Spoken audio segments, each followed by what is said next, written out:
મિત્રો આપ જોઈ રહ્યા છો વડોદરા 24 અવર્સ ન્યૂઝ। હવે જોઈએ અગત્યના સમાચાર। ડભોઈના રામટેકરી પાસે મકાનમાં આગ લાગતા બૂમાબૂમ થતા ત્યાંના સ્થાનિક રહીશો દોડી આવી આગ પર કાબુ મેળવવાનો પ્રયાસ કરતા હતા, પણ આગ વધુ પડતી હોવાથી ત્યાંના રહીશોએ તાત્કાલિક નગરપાલિકા ફાયર ફાઇટરને જાણ કરાતા ફાયર ફાઇટર દ્વારા આગ પર કાબુ મેળવ્યો હતો।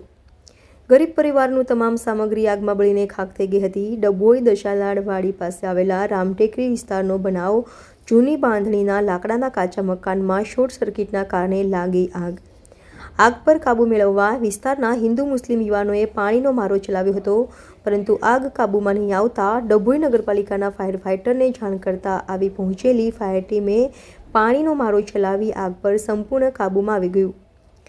રાયસિંગભાઈ મગનભાઈ તળવીના કાચા મકાનમાં લાગેલી આગથી સંપૂર્ણ ઘરવખરી સહિત 15,000 રોકડા અને સોના ચાંદીના દાગીના બળીને ખાખ થઈ ગયા હતા। આશરે 3 લાખ ઉપરાંતનું નુકસાન થયું હશે। હાલ તો પરિવારના 4 સભ્યો કપડાં પર જ ઘરની બહાર નીકળી ગયા છે।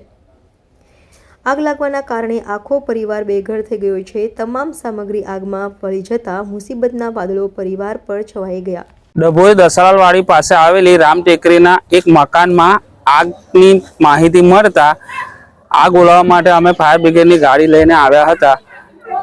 અહીં આવીને જોયું તો મકાન આખું બળીને ખાખ થઈ ગયું હતું। એમનો માલ સામાન કશું બચેલો નથી, અંદર બધું બળીને ખાખ જ થઈ ગયું છે। કેટલી વારમાં કાબુ લગભગ 15-20 મિનિટ જે મહેનત કર્યા બાદ આગ કાબુમાં આવી હતી। કેટલું નુકસાન હશે આશરે? નુકસાન તો હવે બહુ અંદાજિત આપણને ખબર નથી, પણ બધું અંદર માલ સામાન બધો બળીને એમનો ખાખ થઈ ગયો છે, કશું બચ્યું નથી।